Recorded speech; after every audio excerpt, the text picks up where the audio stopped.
estão mais calmos? Os torcedores do Botafogo, com certeza não.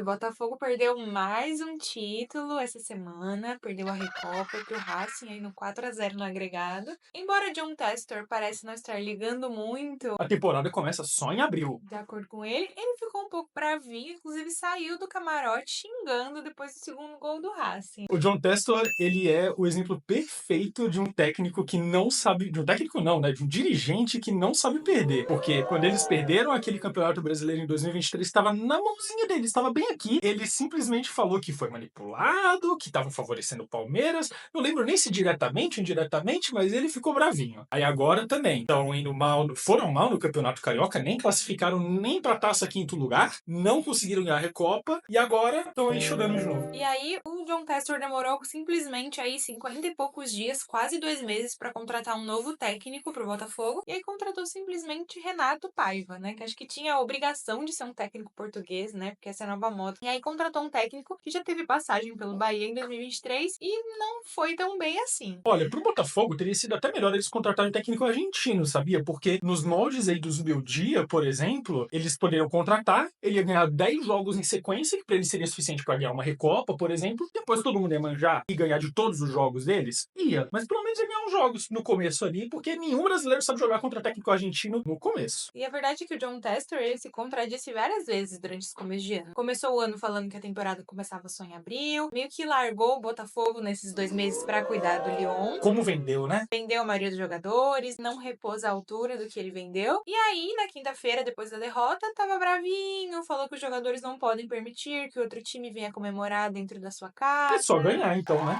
Inclusive, ele pegou a medalha de segundo lugar e deu para um torcedor na plateia, falando que ele não aceita a medalha de derrotados. Ouvi falar que o torcedor botou no lixo reciclável. Então, assim, John Textor precisa se decidir. É importante, não é importante? Ele quer essas taças, não quer? Eu acho que um time, assim, do tamanho do Botafogo, não pode se dar o luxo de perder 2 títulos, assim, no começo de temporada, né? Um time fundado em 2024. Única chance de ganhar umas taças como essas, mas enfim, John Textor tá mais preocupado com a filial francesa do Botafogo nesse momento. Mas eu acho que o John Textor também tá certo de uma certa forma, que quando o Atlético Mineiro, por exemplo, foi para uma final, jogou lá em 2021, foi campeão da Copa do Brasil, campeão do Campeonato Brasileiro e teve a Supercopa, não a Hipercopa, a Supercopa contra o Flamengo, o que eu sofri naquela disputa de pênaltis infinita, que foi quando todo mundo aprendeu e quando todo mundo da lista de pênaltis bate volta pro primeiro cobrador, eu sofri muito. Acho que o John Textor tá sendo justo com os torcedores e falando, vocês não precisam sofrer, a gente vai perder tranquilo, sem sofrimento e sem dor. Preparando pro pior sempre. Além do técnico que o Botafogo anunciou essa semana, a gente também ficou sabendo de uma novidade aí no Botafogo, que Novidade. eles contrataram um advogado ilustre. Advogado. Um grande conselheiro aí do John Textor, que é o Felipe Neto. Ele mesmo, o youtuber Felipe Neto, virou um grande conselheiro do John Textor no Botafogo. Entrando pro hall da fama do Botafogo, de personagens mais relevantes da história do time, que são os influenciadores, junto com Marcelo Adnet, que cantou na abertura da final da Libertadores, e agora Felipe Neto. Só personalidades dos anos 2000 são os mais relevantes do Botafogo. E aí o Felipe Neto anunciou essa semana que ele fala semanalmente com o John Textor, que o John Textor pensa 24 horas por dia no Botafogo. Inclusive, ele tem dado dicas sobre contratações, sobre técnicos, sobre a voz da torcida. Então, acho que fica a dica aí pro seu time, hein? Qual influenciador você indicaria para ser o conselheiro do seu time? Tem uns times que tem pelo menos uns influenciadores na internet, comentando. O Galo tem o Djonga, por exemplo, que é super ativo lá, comentando as coisas do Galo, ele participa de algumas coisas, mas nesse nível de proximidade que o Felipe Neto tem com o John Textor, ele é o próprio John Textor Neto. Vamos ver agora se ele também vai largar o Botafogo pelo Lyon. Como a gente tá falando de Recopa, vamos falar da Libertadores. Essa semana a gente teve a primeira fase da pré-Libertadores. Bahia ganhou Importante. tranquilo do The Strongest, passou. E o Corinthians sofreu, acho que um pouquinho mais do que o esperado pela torcida para ganhar do glorioso UCV da Venezuela. Aquele sustinho, né? Se não é com nervosismo, se não é apertado, não é Corinthians, como eles dizem, né? O Corinthians precisou aí do protagonista do time do povo, Yuri Alberto, para fazer um gol ali na Bacia das Almas e classificar o Corinthians. A gente sabe como é a questão da tradição do Corinthians na Libertadores, que eles vêm forte para ser eliminados aí na segunda fase da pré-Libertadores. E aí, ao final do jogo, a torcida criticou um pouquinho, né, a atuação do Corinthians, e o Memphis falou que o Corinthians é o maior time da América do Sul, mas ainda não é o melhor. Vai precisar se esforçar um pouquinho para chegar lá. Isso aí lembra muito o que o técnico do Cruzeiro falou, depois de ter sido eliminado pelo América na semifinal do Mineiro na semana passada, que, quando questionado sobre o alto valor dos jogadores do Cruzeiro, o alto investimento que o Cruzeiro fez nessa pré-temporada, né, Gabigol, Dudu e etc., ele falou: ter os jogadores mais caros não quer dizer ter os melhores jogadores. É, Cruzeiro, quem diria, hein, que contratar os ídolos falidos dos outros clubes daria certo no seu, né? Não, quem tem pessoas assim contratadas no time não precisa de rival, né? E o Palmeiras, depois de vender todo o seu time pro Atlético Mineiro, não sobrou mais ninguém. Daqui a pouco estão chamando o Gandula para entrar de substituto no jogo. Finalmente conseguiu contratar Vitor Roque. Vitor Roque está vindo para o Palmeiras, vai jogar junto com o Paulinho e com um monte de moleque da base. Sim, estamos mais calmos. Finalmente o nosso camisa 9 chegou. Se ele vai jogar alguma coisa, se ele vai corresponder, a gente não sabe. A gente comemorou muito quando veio o Felipe Anderson, que tava arrasando lá no futebol italiano. Ainda não mostrou que veio, mas a gente tá no nosso direito de comemorar aí uma grande contratação do Palmeiras, né? A maior contratação do futebol brasileiro, inclusive. Pela lógica, pode acontecer o contrário. O Felipe Anderson tava jogando muito, agora não tá jogando nada. O Vitor Roque não tá jogando nada, pode jogar muito, vai que dá certo. A gente vai seguir aí na esperança. Enquanto houver chance de ganhar um Mundial, a gente acredita. E a gente tem que falar do Vitor Roque, que parece que ele não envelhece. Na minha cabeça, o Vitor Roque já estava na Europa faz uns 5 anos e de repente eu descobri que ele tem 19 anos. Ele continua tendo 19 anos há 19 anos no futebol brasileiro. E essa novela toda do Vitor Roque me lembrou porque eu odeio futebol. Uma semana tensa, nervosa. O Vitor Roque tava certo, de repente a La Liga falou não vai vender, não pode. Aí teve que entrar a FIFA no meio e todo dia entrar pra ver se tinha notícias novas. Um portal anuncia que tá tudo certo, outro portal anuncia que não tá nada certo. O torcedor sofre até na hora de uma contratação. Uma contratação grande ainda. Imagina se fosse pra contratar um Bagre. E acho que é por isso que a gente odeia futebol, né? Porque o torcedor não tem um minuto de paz. Comenta aí como que o seu time tirou a sua paz nessa última semana.